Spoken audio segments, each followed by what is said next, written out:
અમારી સમ્રાટ સમાચાર ચેનલ સબસ્ક્રાઇબ કરો, લાઈક કરો, કોમેન્ટ કરો અને જોતા રહો પળે પળના દરેક પ્રકારના સમાચારો।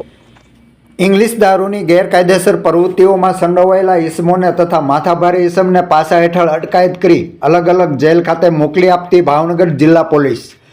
ભાવનગર લોકલ ક્રાઇમ બ્રાન્ચ અગાઉ ઇંગ્લિશ દારૂની ગેરકાયદેસરની પ્રવૃત્તિ તથા ઘોઘા રોડ પોલીસ સ્ટેશન દ્વારા શરીર સંબંધી ગુનાઓમાં સંડોવાયેલ ઇસમો વિરુદ્ધ પાસા અંગેની દરખાસ્ત તૈયાર કરી જિલ્લા મેજિસ્ટ્રેટ ભાવનગર તરફ મોકલી આપવામાં આવી હતી।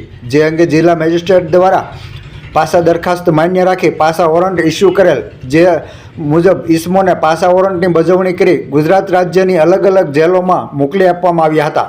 જેમાં આરોપીના નામ જણાવી દઈએ તો નિતેશભાઈ કૃપાલભાઈ પરમાર, ઉંમર વર્ષ 32, રહે દીપક ચોક, કાડોડિયાવાસ, ભાવનગર, જેઓને સાબરમતી જેલ અમદાવાદ ખાતે, તેમજ અલ્ફાઝ ઉર્ફે અલ્તાફ ઉર્ફે કાળિયો સતારભાઈ શેખ, ઉંમર વર્ષ 25, રહે ભૂતરા લીમડા પાસે, મોહમ્મદ બાગવાલી ગલી, સાંઢિયાવાડ, ભાવનગર, જેઓને મધ્યસ્થ જેલ વડોદરા ખાતે મોકલી આપવામાં આવ્યો છે।